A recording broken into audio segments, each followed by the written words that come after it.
It is the last Friday of 2022, and I cannot believe how the time has flown, but here we are, and I want to pause with you.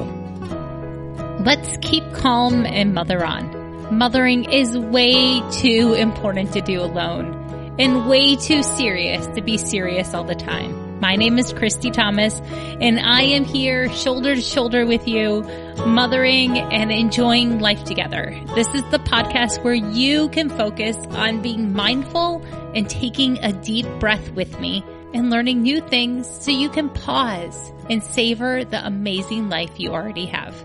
I hope that you've had the most peaceful last week of the year. I think that there are so many memes floating around right now about this is the week of the year where you don't even know when the last time you took a shower is, or what day of the week it is, or it's just eat cheese and leftovers and cookies week.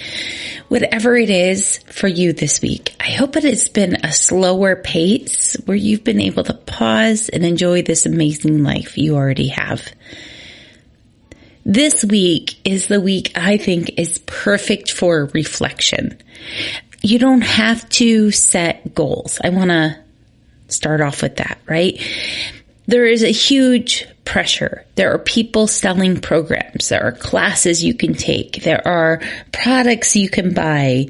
And I've done that. But I want to make sure that you know that you're not a project to be solved.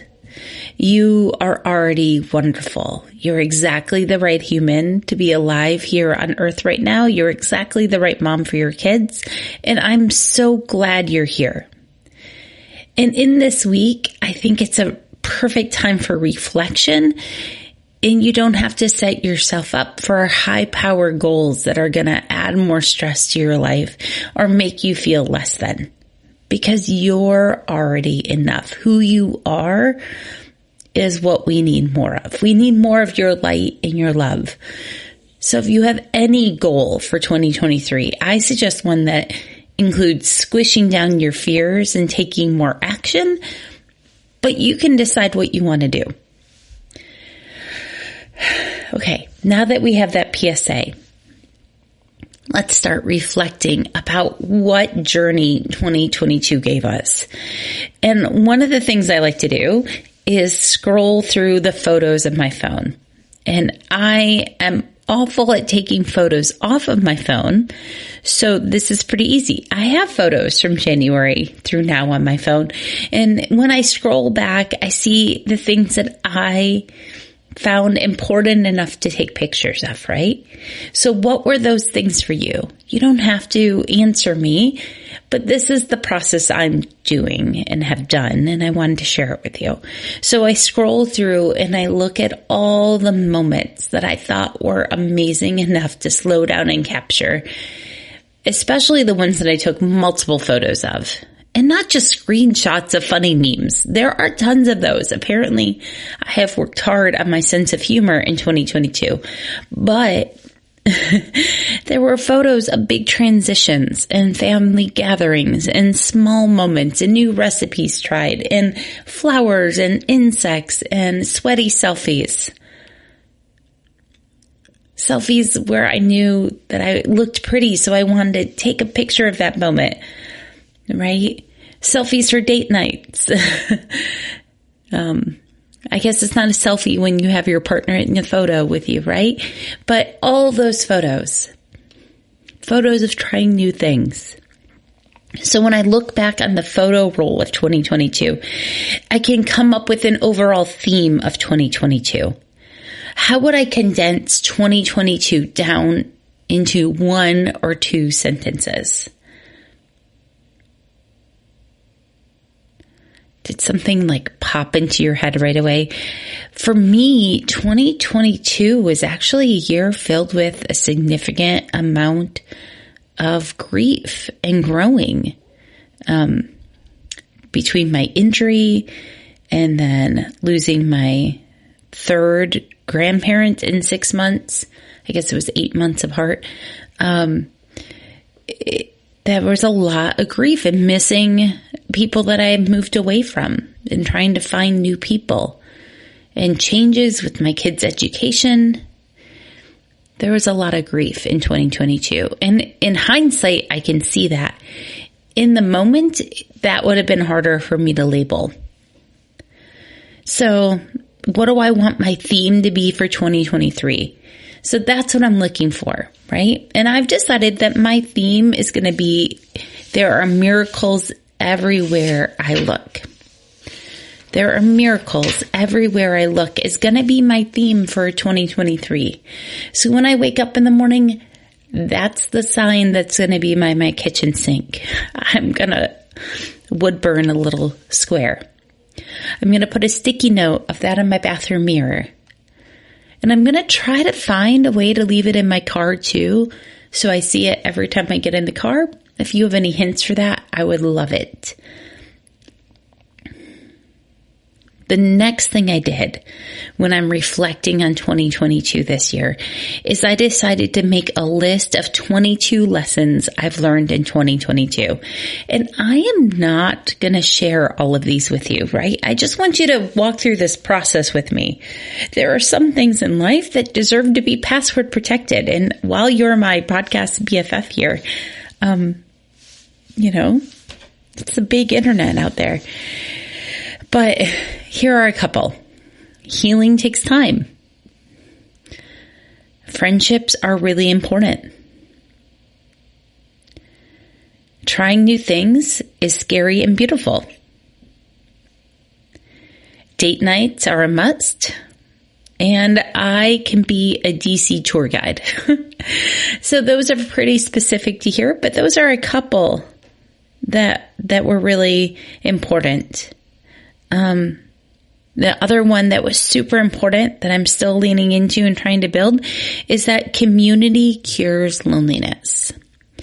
And so later in the year, I was more brave with trying new things, and I'm really glad I did. And I'm getting more brave at just being a messy hospitality and trying to set up coffee dates and meeting people out there instead of shrinking into myself and getting nervous. I'm just going to take the bold ask. And I've been better at that at other places we've lived. But this move was, I think, move number 10 for me. And I just didn't have the energy right away. Because it takes intention and energy. That's another lesson I wrote down here in my list of 22 lessons. Actually, I wrote up to 30 lessons. I just kept going, but that's what I want you to do. So here's how to do your reflection. I'm going to recap this. 1, scroll all the photos on your phone, or if they're on your computer because you have better digital management than me, bravo. Look through all your photos you took in 2022. What stands out as the theme? Then summarize 2022 in one sentence. So you can put it in a little box and put it on the shelf and be done with it. Then think about what the theme you want for 2023 is. Is it more the same, or do you want something radically different? And so I'm choosing the theme thought for 2023 is that there are miracles everywhere I look. Everywhere I look, I see miracles. I thought of other things too, but that's the one I'm going to go with. Make it a grandiose, but kind and soft and gentle theme. Then I want you to sit down with a piece of paper and a pencil.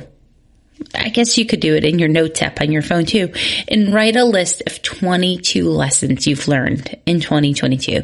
No lesson is too small. I mean, one of my lessons was figuring out my favorite grocery stores here, right? Like which one stocks. And one of my other lessons was, I made homemade SpaghettiOs. Okay. Give yourself credit where credit is due. Every win counts. Every lesson counts. Every failure is just a step forward. There is no failure. There's only lessons. So write it down. And then when you're done writing your list of 22 lessons in 2022, I want you to think about how you can start the year feeling connected, feeling community, feeling joy. And I want you to make a list of 10 simple joys and 10 simple acts of kindness you can do before the end of January. So 10 simple joys that you notice. Okay. It can be flowers. It can be smiles. It can be hugs. Simple things. Okay. Not extravagant. And then 10 acts of kindness you can do. And most of these acts of kindness are pretty similar for me. It's like send a note in the mail, make some cookies for a neighbor, send artwork to someone, right? They're not small. They're not big. It's like when I go to the grocery store, I want to put all the carts back into the cart corral that I see. I want to teach my kids to take that extra step to take care of their community instead of being a meme online that complains about the random carts all over the parking lot. Well, you can do it too. You can help put the carts away. You don't know why someone left it there. Stop being judgy. Just help fix it.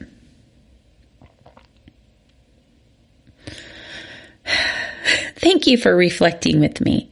So that's how we're going to end. Okay, 10 simple joys and 10 simple acts of meaning. Write them down and open your heart and your mind to what is possible for you. Open your heart and your mind and write a whole page of your theme for 2023. Maybe do some artwork like I'm going to do so you can put it by your sink and in your car and by your bathroom mirror. Everywhere I look, I see miracles. I can't wait. It's made such an impact in the last couple of days since I chose it. It's beautiful. I wish you beauty and joy and softness and connection in 2023. So for today's self-care activity, it is to follow through on this. Do at least one little part. Maybe it's just scrolling through the photos in your phone or on your computer and seeing what 2022 looked like in retrospect. Maybe it's coming up with your sentence, your theme for 2022, and putting it in a box, putting it on the shelf, or coming up with your theme for 2023.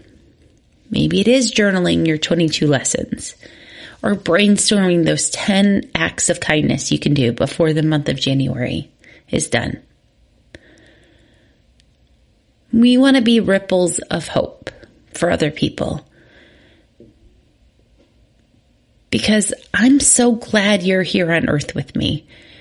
And someone else is so glad that you're here on earth with them too. It's our job to take care of each other. And I can't wait to do more of that in 2023. I have some big ideas and you've helped me by buying some beauty counter products and Amare Happy Juice. So just know there are more ways that we're going to build community here with Keep Calm and Mother On. And I cannot wait to see how that pans out in 2023. So I wanted to say thank you to you. Your family fun idea. Usually I give you a tip about having a balloon drop on New Year's Eve. I cannot get a balloon drop bag. I'm going to have to use like a sheet in our ceiling fans, I think, if I want to do a balloon drop this year. No fancy pre-made plastic bag and string.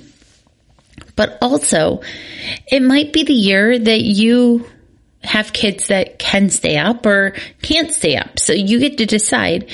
And when my kids were super little and they couldn't make it to midnight, I loved doing milk and cookie at noon or whenever, a New Year's Eve.